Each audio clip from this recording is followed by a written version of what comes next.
मंदिरों का सोना सरकार ले रही है लगभग 2000 किलो। ये बात मैं 2018-19 की बता रहा हूँ। तो मैंने कहा ये तो ठीक नहीं है। मतलब हम आप जैसे बात करते हैं वैसे ही हमसे बोला। तो बोले क्या किया जाए? मैंने कहा एक एप्लीकेशन कोर्ट में डालते हैं, भाई मंदिरों हमारे का मंदिर सोना सोना आप क्यों ले रहे हो?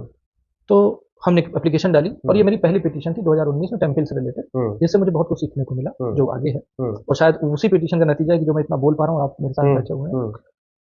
वो तो हमने रुकवा लिया कि 2000 किलो सोना मंदिरों का सरकार नहीं ले पाई, वो मंदिरों के पास रहा। लेकिन सरकार का अपना एफिडेविट उसी केस में क्या कहता है, वो चौंक जाएंगे आप। उस एफिडेविट में सरकार कहती है कि जी इसमें कौन सी नई बात है, आज आप मेरे को 2000 किलो किलो कर रहे हो। 1977 से लेकर 2019 तक 15 तक के आंकड़े उसने बताए थे, हम 5 लाख किलो सोना तो ले चुके हैं। सरकार का एफिडेविट कह रहा है कि आप 2000 किलो हमें लेने से रोक रहे हो और हम 5 लाख किलो सोना आज तक केवल तमिलनाडु के मंदिरों से ले चुके हैं। जी बाप रे बाप। ये मैं नहीं कहता, मैं आपको दिखाता हूँ ना, ये हिंदू का आर्टिकल है, आप इसमें देख सकते हैं। 5 lakh KG of the gold सरकार ले चुकी है। सरकार ले चुकी है। एक राज्य तमिलनाडु, सिर्फ तमिलनाडु, और तमिलनाडु के मंदिर, तमिलनाडु के मंदिर। ठीक, फिर मुझे ये सुन के तो फिर मुझे लगा कि ये तो मतलब सरप्राइज क्या रहा कि जब मैंने अब इसको स्टडी करना शुरू किया तो तमिलनाडु सरकार ने दूसरे केस में, वो एक केस फिर हमने और किया, उसमें उनका एफिडेविट था कि मंदिरों की व्यवस्था को लेकर के, तो बोले मंदिर तो चल नहीं रहे हैं। और उनका दूसरा एफिडेविट क्या कहता है कि तमिलनाडु में 11,999 मंदिरों में एक शाम पूजा नहीं होती। 12,000 मंदिरों में पूजा नहीं होती, एक बार होती है। एक बार होती है, ये कह रहे हैं। उनके पास इंफ्रास्ट्रक्चर नहीं है।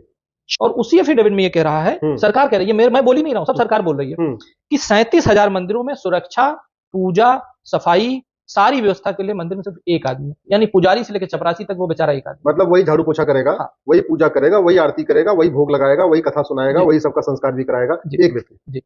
जबकि सरकार उसी दौरान 5 लाख किलो सोना ले चुकी है। नहीं डॉक्टर साहब, मैं तो देखिए, हम तो चूंकि मेरा सबसे बड़ा कंसर्न है जो कन्वर्जन हो रहा है और तमिलनाडु में बहुत बड़ी मात्रा में हो रहा है।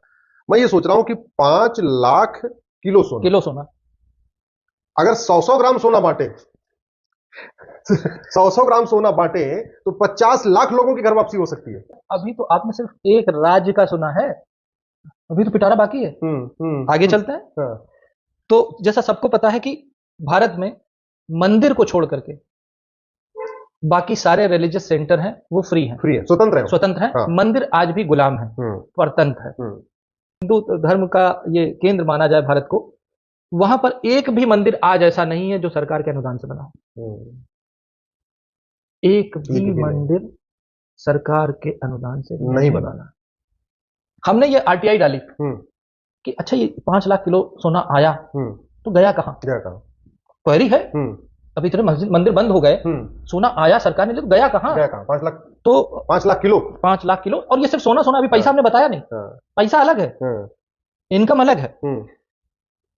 ये आरटीआई में लॉ स्ट्रीट जर्नल का आर्टिकल में कोट कर रहा हूं, इसमें ये कह रहा है कि where does the temple money go, state and centre authorities have no answer, law street RTI reveals.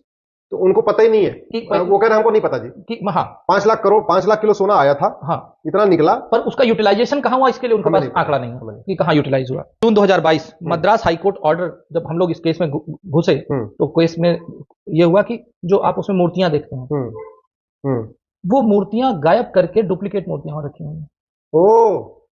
क्योंकि सोने से ज्यादा महंगी मूर्तियां हैं, सालों हजारों साल पुरानी मूर्तियां हैं, उसको गायब करके उसकी डुप्लीकेट रखी गई। जब ये मामला उठा गया तो 40,000 मंदिरों की फॉरेंसिक ऑडिट का ऑर्डर दिया है हाईकोर्ट ने 2022 में।